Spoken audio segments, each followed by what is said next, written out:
Texas public radio stations teamed up to tell the story of what happened after the July 4th floods. Then deadly storms hit again. The pivot today on The Standard.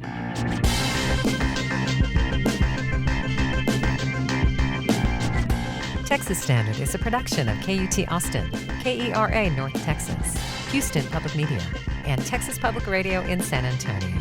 I'm Laura Rice. After years of being legal, possessing products containing Delta-8 is about to be a felony in Texas. How we got to this point.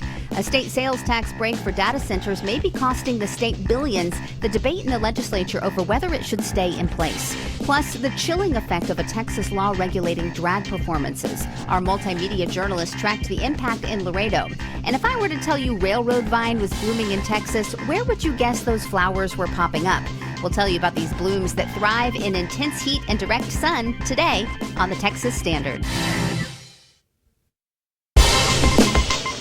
From Uvalde to Ingram, Comfort to Kerrville, recovery continues after devastating flooding earlier this month. It's the Texas Standard for Thursday, July 30th. I'm Laura Rice. The recent flash flooding in the Texas Hill Country killed 2 people and came just a year after similar deadly storms killed more than 130. That 2025 event has become known generally as the July 4th flooding. It captured the world's attention, especially the devastating loss of children at Camp Mystic and staying with their families along the Guadalupe River. The Texas newsroom, made up of public radio journalists from across the state, teamed up to tell the story of loss and recovery from those storms. Episodes of the podcast After the Flood were coming out after a months-long effort when flash flooding hit once again. Anna Campbell is special projects editor for the Texas newsroom and one of the creators of the After the Flood podcast. Anna, welcome. Thanks for having me, Laura. So as we mentioned, the last episode was due out last week, but then another deadly flood hit Texas. Was there some debate over whether to include this latest storm in the podcast? I think we knew right away that it had to be in the podcast.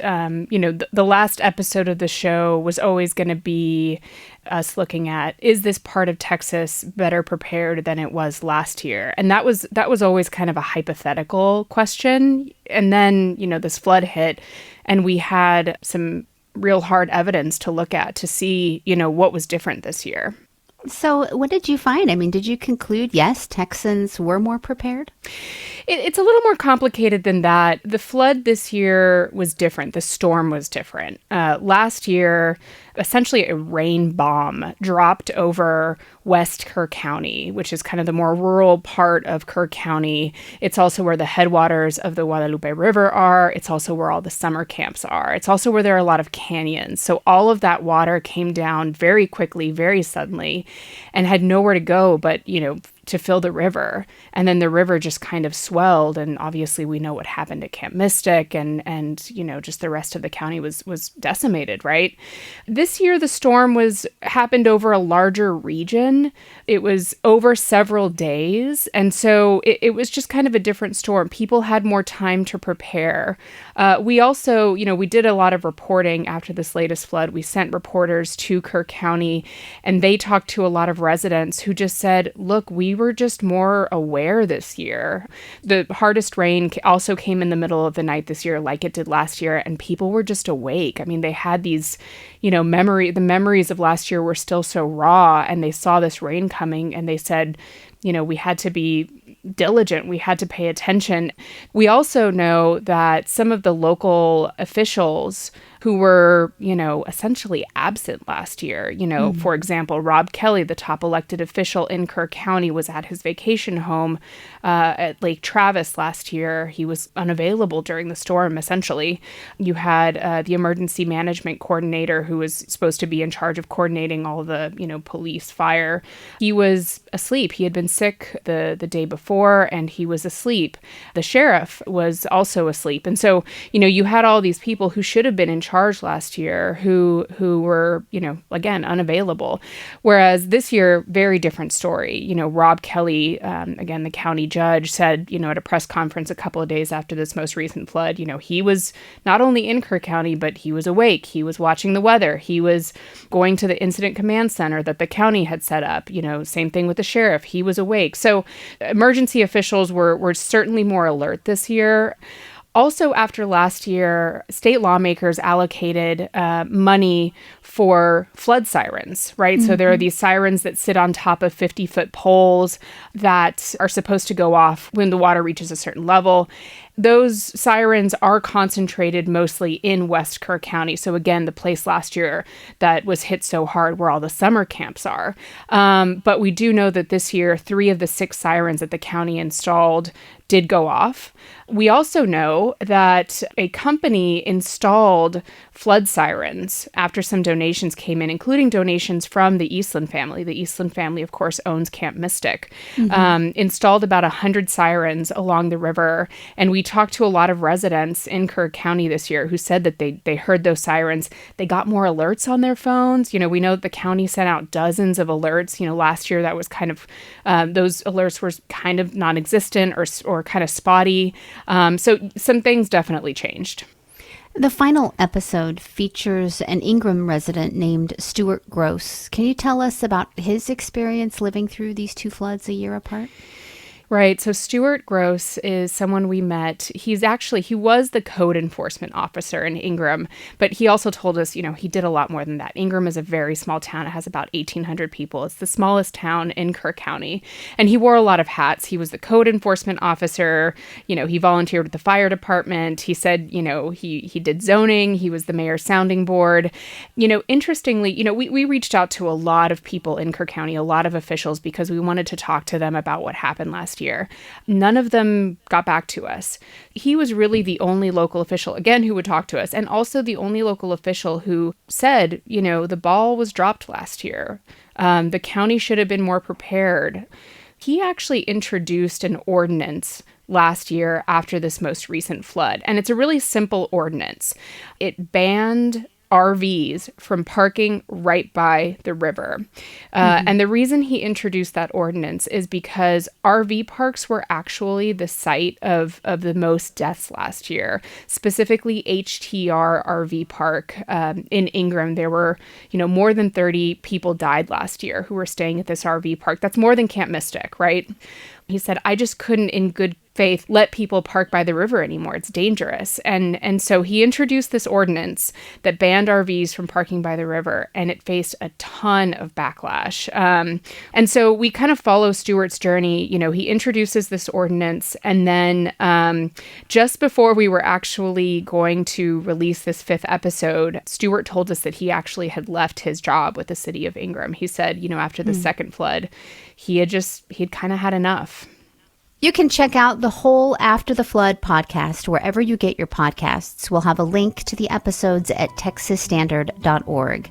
Anna Campbell is Special Projects Editor for the Texas Newsroom. Anna, thanks again. Thank you.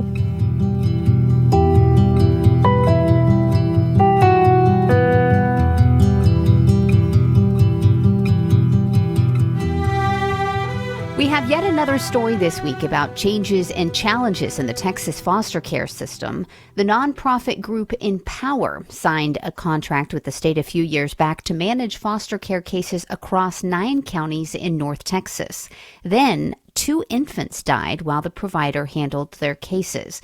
Now that contract is canceled, even as the state stepped in to try to fix Empower's systemic problems. KERA's Toluwani Osibamowo reports the abrupt change was actually a long time coming. Nicolette LaRoe is a court-appointed attorney for kids in the child welfare system, but she advocates for them like they're her own. That's why she's so passionate about CJ. This baby is near and dear to my heart. I've had him since the minute he came into care. All the stuff that has happened has been tragic. CJ, which is not the boy's full name, has a type of lupus triggered by receiving a specific seizure medication. Empower was managing his case. But because of staff turnover, CJ had 5 different caseworkers in the span of 8 months. One of those Empower caseworkers didn't properly note down information about CJ's medical condition. A hospital gave him the medication he couldn't have, and he ended up back in the hospital 3 months later with symptoms associated with lupus. Our babies in foster care sometimes are treated like widgets. They're not treated like little human beings that have no one. Since 2017, the state has contracted with private organizations like Empower, who then manage foster care in a select region. It's called community-based care, and it was supposed to fix long-standing issues with Texas child welfare, children sleeping in CPS offices, and high staff turnover. Vicki Spriggs is the CEO of Texas CASA, an agency whose volunteers advocate for kids in court. She says in theory, the goal of community-based care is to keep children closer to home and, as a result, improve the services they receive. We haven't gotten there yet. And the same problems that are being experienced by the legacy system are the same problems being experienced by community-based care. So you really don't see a big difference right now. KERA reviewed court records and 2 years' worth of corrective action plans the state issued to Empower. They showed Empower leaders were trying to fix its issues, but they also showed dozens of caseworkers were handling way more children's cases than they were allowed to. Some Empower employees were transporting children without car seats or booster seats, and 2 kids died because their caseworkers failed to properly assess the safety of their abusive homes. Obviously, I never want to imagine that children are being harmed like this. I mean, that's just, it's horrific that this has happened. This is Sharon Wilson, a family attorney in Collin County. I feel like this could have happened with any one of the contractors that's in this state. It just happened to happen to Empower. Wilson is one of several people who say they weren't surprised Empower was put under state receivership in March. It's a legal process state lawmakers created last year. It lets the Department of Family and Protective Services temporarily take over troubled foster care contractors instead of immediately terminating their contracts. Some lawmakers remain unconvinced receivership will help Empower. Even the woman who sponsored the law, State Representative Aisha Davis, a Dallas area Democrat. Here's what she said in an interview with KERA before Empower's contract was canceled. I have very little faith that Empower is going to be back to a position where they can independently hold these contracts and be responsible for all of these children once again. Even so, Texas plans to continue expanding privatized foster care statewide over the next several years. But critics argue foster care privatization has just shifted the responsibility without solving chronic issues. For the kids depending on that system, they say, the stakes couldn't be higher. I'm Toluwani Osibemowo in Dallas. Products containing Delta 8 have been sold legally in Texas for years, but now they're coming off the shelves and you won't want to be found with them in your possession. The details, plus pushback from state lawmakers over tax breaks for data centers, that's coming up. Meanwhile, you can always keep up with the Texas Standard at texasstandard.org and on social media. Support for Texas Standard comes from UT San Antonio, a Carnegie Tier 1 public research institution, and designated as Texas's National Institute on Aging Alzheimer's Disease Research Center. More at ambition.utsa.edu.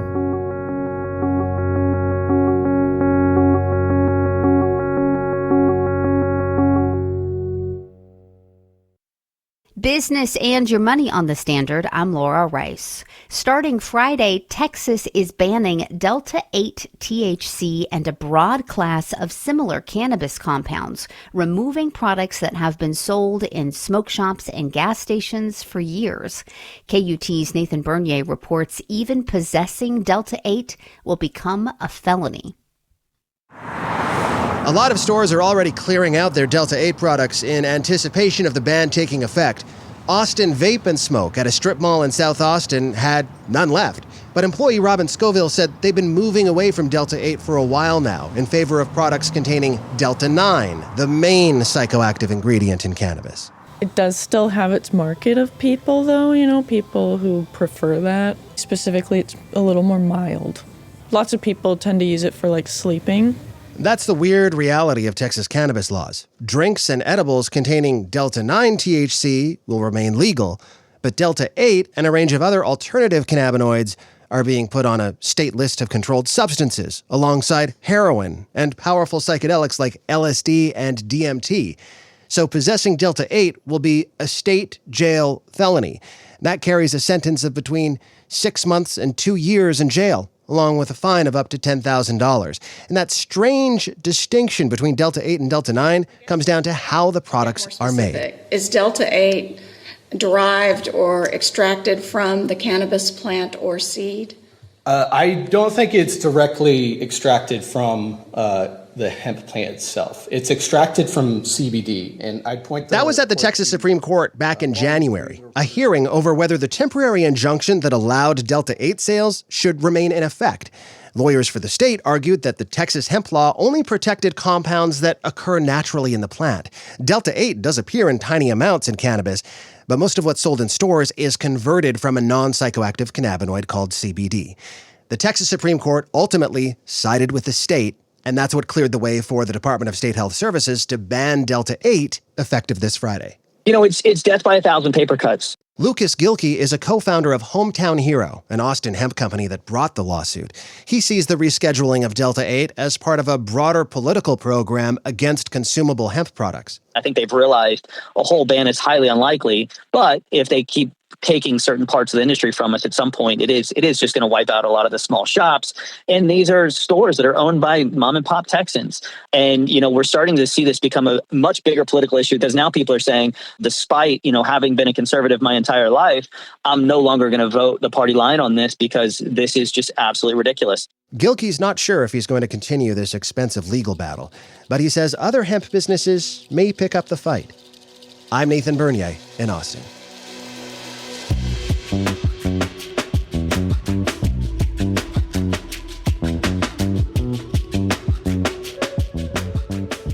And you're listening to the Texas Standard. Texas has offered major sales tax breaks to data centers for more than a decade. The exemption was intended to lure a growing technology industry and generate high-paying jobs. But as you've probably noticed, data centers are no longer an emerging industry. Driven by cloud computing and AI, they're spreading rapidly across Texas, and the projected cost of the tax break has climbed into the billions. TPR's David Martin Davies reports state lawmakers asked this week if Texas is giving up revenue for projects that would be built anyway. No tax exemption should operate on autopilot. That's what Republican State Senator Joan Huffman, chair of the State Senate Finance Committee, said about data centers and the tax carve-outs they've enjoyed for a decade. Huffman said things have changed since the data center sales tax exemption was passed in 2013. It's a much different animal these days. So it's time and it's appropriate and necessary, actually, for the legislature to re-examine whether this exemption still delivers a return that justifies its rapidly mounting foregone tax revenue. The exemption allows qualifying data centers to avoid Texas's 6.25% sales tax on servers, network equipment, cooling systems, generators, software, and other purchases. It also exempts the electricity used to operate the facilities. To qualify, a data center must invest at least $200 million, occupy at least 100,000 square feet, and create 20 permanent jobs. Republican State Senator Lois Colhurst asked if the state comptroller's office was following up and making sure the data centers were meeting the requirements for the exemption. Is it just check, check, check? We trust them, check, check, check. Go down the list, check, check, check, check, check. And here you go. Here's your certification for millions of dollars from the state of Texas. The comptroller's office said they accept the data center's self-certification, but 6 of the 20 projects that had entered the audit process were found non-compliant or withdrew. When lawmakers created the program, the state estimated it would cost about $14.6 million during the 2014-15 budget cycle. The Senate Finance Committee now projects the cost at $3.3 billion for the 28-29 biennium. That figure covers state sales tax revenue alone, not local property tax abatements or the cost of building electricity and water infrastructure. Brad Reynolds is the chief revenue estimator for the Texas Comptroller's Office. He told lawmakers the existing projection is already obsolete. So we have vastly more certifications for exemption have been granted since that last estimate was done. So other things equal, I would say that suggests that the next estimate will be significantly higher. Lawmakers like Democratic State Senator Chuy Hinojosa also questioned Reynolds whether Texas is getting the jobs it was promised. On the average, how many jobs are created by a data center? That I don't know. I just know that clearly some of them have difficulty achieving the 20. Republican State Senator Bob Hall said the lost tax revenue means other taxpayers must pick up the slack. So if we're going to give a huge tax exemption, we're going to shift that burden of the money that's needed to the people. The data center industry says that analysis overlooks the broader economic activity created by the projects. Dan DiRio is with the Data Center Coalition. Its members include some of the world's largest technology companies. He compares the exemption to Texas's tax treatment of manufacturing equipment. By defraying some of the costs of the inputs, it fosters continuous reinvestment in the facility to generate broader economic activity and taxable outputs. But the industry's statewide economic impact doesn't answer the central question facing lawmakers. How much of that investment would have happened without the exemption? Texas has other powerful advantages: available land, relatively inexpensive electricity, low regulation, and fiber optic networks. Shannon Hallbrook is with Every Texan, a research and advocacy organization.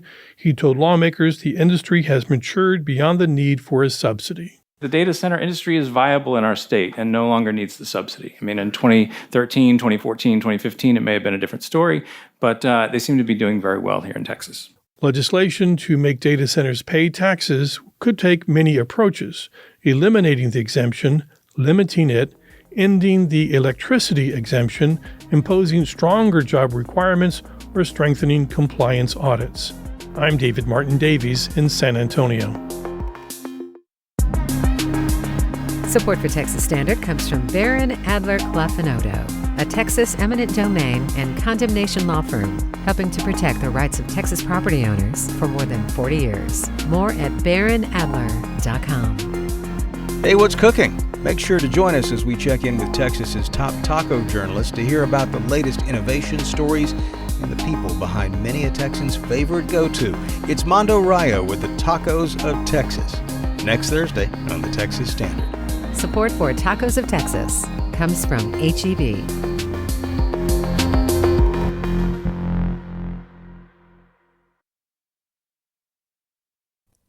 Live from the Texas newsroom, I'm Shelby Rose. Texas Senator John Cornyn says he is not going to budge when it comes to a dispute over the confirmation of U.S. Attorney General Todd Blanche. Maybe they think I'm just going to give up or, go along, but they're mistaken.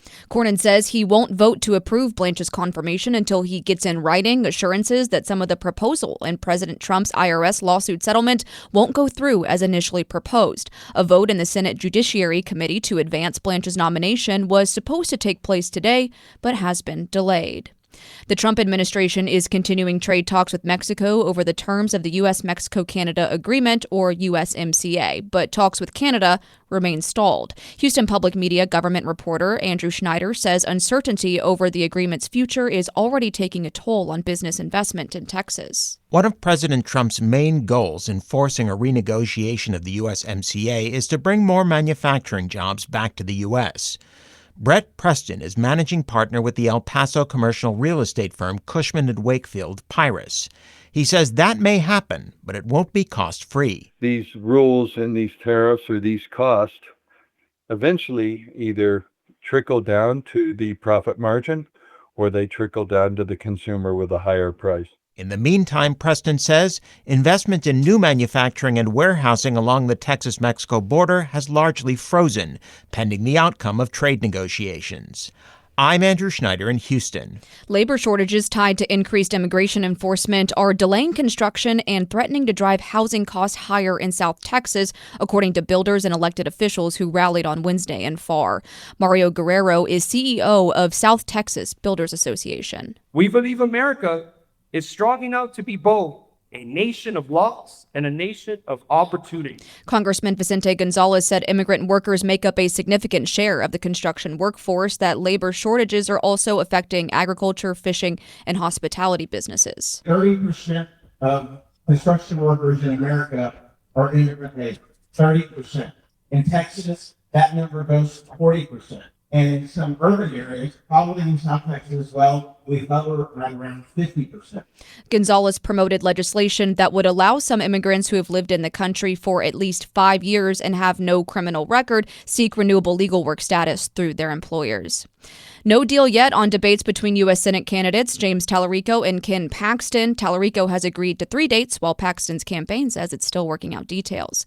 I'm Shelby Rose in the Texas Newsroom. You're listening to statewide news from public radio stations across Texas. This coverage is only possible because of support from listeners like you. You can help sustain and grow Texas news coverage by donating to your local public radio station today. You've got it tuned to the Texas Standard. I'm Laura Rice. Texans held Pride Month celebrations all over the state in June, but in some cases, those events looked a little different than they have in years past. Some of that was in response to Senate Bill 12, the Texas law affecting drag shows and performers. That was just one of the reasons things looked a little different at the Laredo Pride events this year. Patricia Lim is a multimedia producer at our home station KUT. She went down to the border to document the changes in video. Patricia, so glad to have you stop by the Texas Standard studio. Thank you for having me. All right, so we kind of have to clarify here because things were different in Laredo this year, and Senate Bill 12 was hanging over the heads, but talk about the actual changes. There was actually a really simple reason why Laredo Pride looked different. Yeah, so Laredo Pride, Gateway City Pride Festival and Parade actually went indoors for the first time in 5 or 6 years. And when I went to Laredo, I had initially thought the reasoning was Senate Bill 12, but in reality, it was because of the heat and bar closures in Laredo. So the last gay bar in Laredo actually closed down last December in 2025. Gateway City Pride's president and founder, Jorge Quijano, mentioned that it didn't really make sense for the festival to be outdoors on the street where they usually are at. So people were kind of happy for the air conditioning, but even though Senate Bill 12, this drag performance law, wasn't really the reason they moved indoors, it still was something that a lot of people are thinking about. Could you tell me a little bit about the performer who you feature primarily in your film? Yeah, Serene Fantasy has been a drag performer for about 10, 11 years in Laredo, Texas. So when the Senate Bill 12 passed in 2023, she was actually releasing her first EP. And when she spoke to promoters were hesitant in letting her have her EP party. The reasoning behind that was mainly SB 12 because there was a lot of misinformation when it comes to SB 12, how it's quote unquote the drag ban, but it's not. So that stopped her from actually hosting her event and having her own EP release party. If I were to perform the music without the wig, without the bra, without the hip pads, would it be okay? Could I not censor myself or limit myself from what I want to do artistically? If I wasn't a drag queen, could I perform this music? But that also kind of takes away from why I do it. I do it because I'm Serene. You actually spoke with a lawyer who talked about the confusion surrounding this law. She looked at the language and talked about how some people are just taking the side of caution versus, opening themselves up to possible legal trouble. What did you hear from her? Yeah, so I spoke to Chloe Kemp. She's an attorney for Texas ACLU, and she did mention that SB 12 is extremely vague and extremely dangerous for the First Amendment, not only for drag performers, but also any kind of performer. So it could be Bad Bunny himself if he's singing any explicit language or performing some ways that could be somewhat sexually and explicit for young minors. It's so unclear. The law speaks about accessories and prosthetics that emphasize male or female sexual characteristics. And so when people hear language like that, they think drag. And I think that's intentional from the lawmakers. So, Pride is supposed to be a celebration, and it's called Pride, right? Like just feeling very exuberant about this. Did things feel exuberant at this, Gateway Festival and Parade, or did it feel like people are feeling the caution related to SB 12 that we've talked about?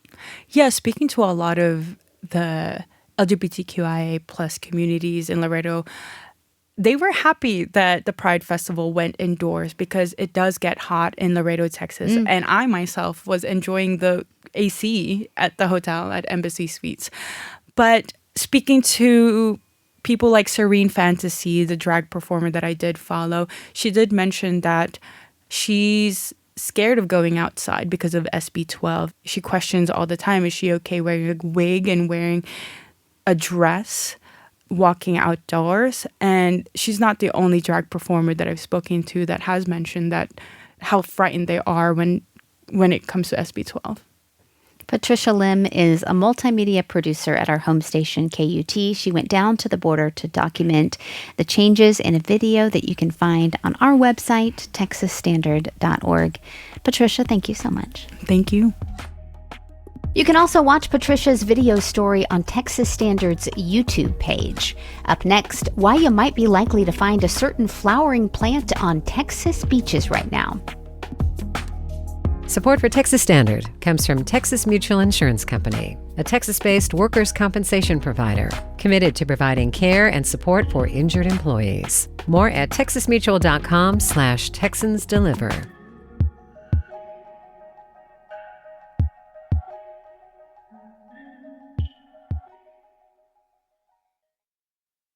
It's the Texas Standard. I'm Laura Rice. It's peak summer high temperatures these days in Texas, the time many of us seek out the coolness of the Gulf if we can manage it. This week, our resident beachcomber Jace Tunnel came across a particular plant that thrives in high heat.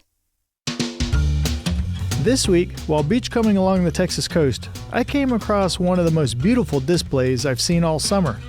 Hundreds of railroad vines were in full bloom, their large, pink, trumpet-shaped flowers stretching across the sand dunes. The blooms were buzzing with bees and butterflies, making it hard not to stop and admire the scene. As beautiful as the flowers are, railroad vine is doing something even more important. Its long, creeping stems, which can stretch more than 100 feet, root along the sand and trap blowing sand as they grow. Over time, they help build and stabilize the dunes that protect our coastline. Those dunes are our first line of defense against hurricanes and tropical storms. They absorb wave energy, reduce storm surge, and provide valuable habitat for wildlife. It's amazing that a plant growing low to the ground plays such an important role in protecting the Texas coast. Railroad vine has been appreciated for centuries for more than just its beauty. Indigenous peoples and the coastal bend communities traditionally crushed its thick leaves into a paste that was applied to jellyfish stings and other skin irritations.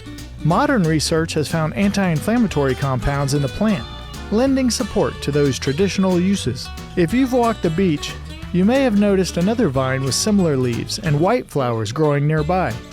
That's beach morning glory, a close relative of railroad vine. While both species help stabilize dunes, railroad vine is easy to recognize by its larger pink to purple blooms and large hoof-like leaves, while beach morning glory produces white flowers with a yellow center. If you spot these colorful vines on your next beach walk, take a moment to enjoy them, but also give them space. Every stem helps build stronger dunes. Every flower feeds pollinators, and every healthy dune makes our coast a little more resilient.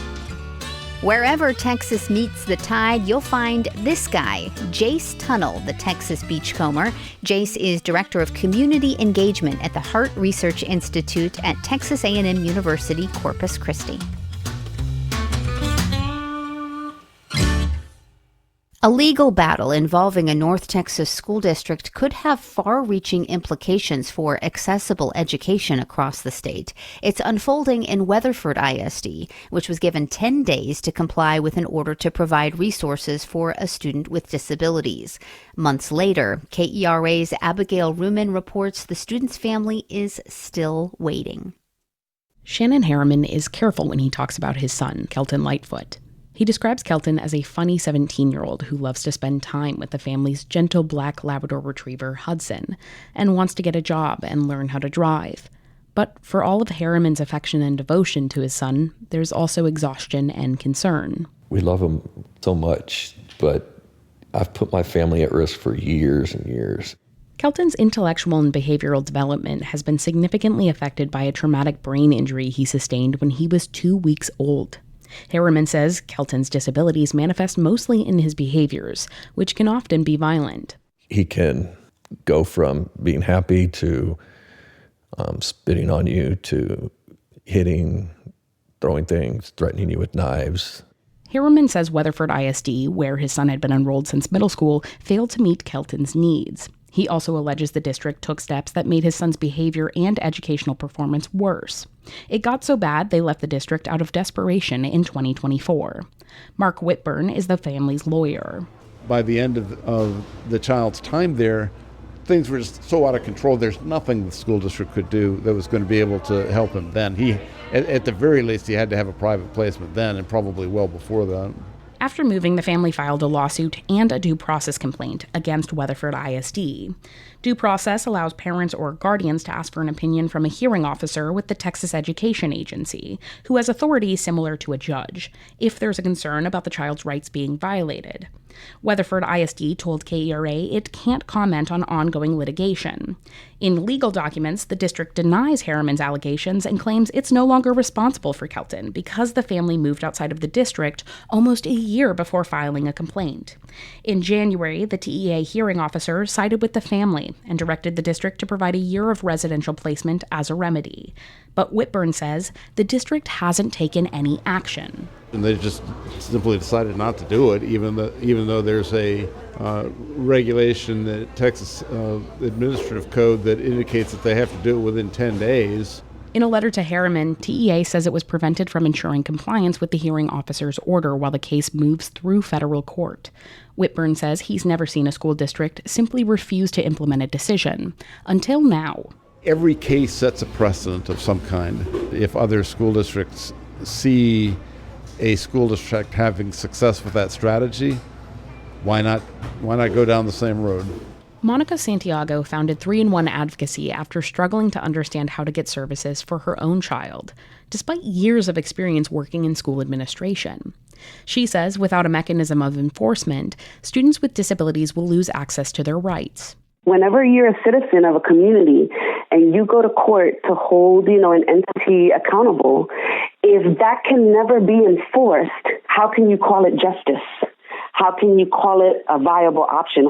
For now, Shannon Harriman's family remains in limbo. Kelton is currently hundreds of miles away in a facility in Utah, which insurance covers for a short-term stay. Harriman says he doesn't know what he'll do once his son needs to be moved again. The whole thing is, it's sad and disappointing. All I'm doing is trying to really help my son and find the right path. If anybody has the right answer, please let me know. I'm Abigail Ruman in Dallas.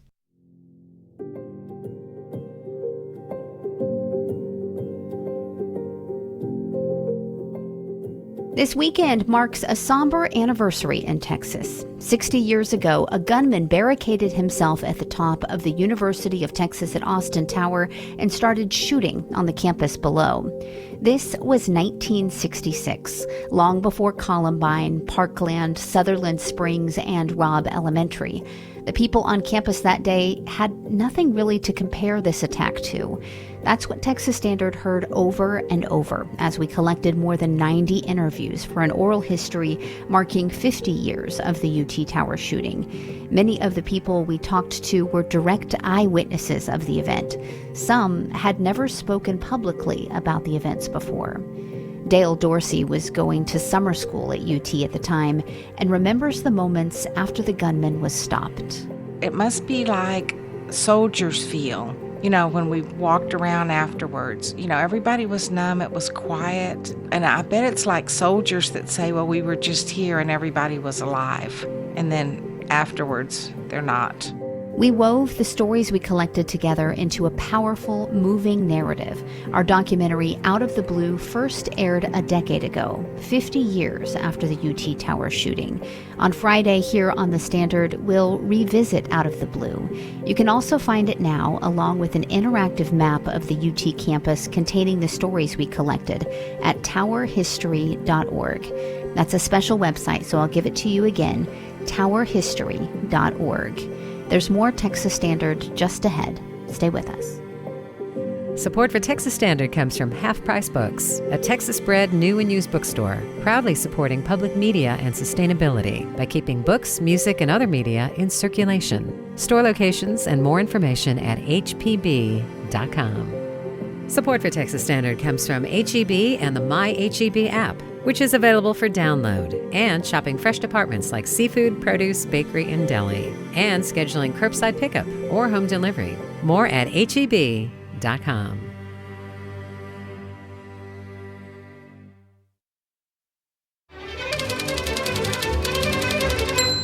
I'm Sean Petrie. I'm with the Typewriter Rodeo. In the Typewriter Rodeo, we make up poems on the spot on whatever topic people want. Fill your cup for listener Stella, who asked for a poem about what it's like to have a dinner party with friends. Settle in. Cast your gaze around this table. See the light of laughter. And go ahead. Now gaze up at those endless stars. See them twinkling along in time. See the Big Dipper leaning down to scoop up a bit of the magic. Yes, because even the stars are jealous of the shared stories, of the glasses clinking, of the questions, of the light touch, of the hugs, of the feeling that no matter where you look, you are loved. No matter where you look, you belong. All of you gathered close and with your cups and lives so full. For the Texas Standard, I'm Sean Petrie with the Typewriter Rodeo. You can hear the Typewriter Rodeo every Friday here on The Standard, and you can find them on our Instagram and YouTube pages. Got a suggestion for a custom poem? Send it over, and you might just hear it on the radio. Now it's time for the week that was in Texas politics. Jasper Scherer is politics editor for the Texas Tribune. Jasper, always good to talk with you. Yeah, thanks for having me on. Well, Senator John Cornyn raised concerns about Todd Blanche's nomination for U.S. Attorney General. Blanche, of course, was formerly Trump's personal lawyer. What is Cornyn saying, and what does this mean for Blanche's confirmation? Yeah, Blanche is at this point, he's the acting attorney general, but he's going for the permanent confirmation, and he's at the step where the Senate Judiciary Committee has to advance him through to the full Senate floor. And Cornyn has the power, if any Republican essentially objects to Blanche's nomination, then they can halt the process. And what Cornyn's talking about is he wants Blanche to basically give him written assurance that this so-called anti-weaponization fund for the Trump administration, which is this $1.8 billion stash that, could go to alleged victims of lawfare. He wants assurance that that is dead and not coming back. So that's been a sticking point on this, and looks like Blanche's nomination is at least stalled for the moment. I'll just read the Texas Tribune headline for this next question. Dan Patrick directs Texas Senate to study ways to further ingrain religion into public life. Could you say more about that? Yeah, this is, we're looking at the lieutenant governor's interim charges that he puts out between sessions, kind of telling lawmakers what to review past laws or look at laws that they could propose next session. And in this case, Patrick wants the appropriate committee to basically compare state and federal laws around religious liberty and actually look at if state laws line up with he specifically mentioned the establishment and the free exercise clauses of the First Amendment. So basically just, could be an expansion of this trend we've seen where the line between church and state has thinned considerably in recent sessions. And we're hearing about a potential series of debates between Attorney General Ken Paxton and State Representative James Talarico ahead of their Senate race. Do we have any specifics yet? Yeah, we have 3 dates that Talarico's campaign announced the other day, and he has agreed to all 3 of those. But, at least for now, none of that means a whole lot because we're still waiting to hear from Paxton if he's going to agree to the specific moderators. And it sounds like Paxton does want to debate, but his campaign says that they want to make sure that all the rules and the moderator selection is fair. So still kind of hanging in suspense about whether we'll actually see the 2 on stage. Jasper Scherer is politics editor for the Texas Tribune. Jasper, thanks as always. Thank you. And you're listening to the Texas Standard.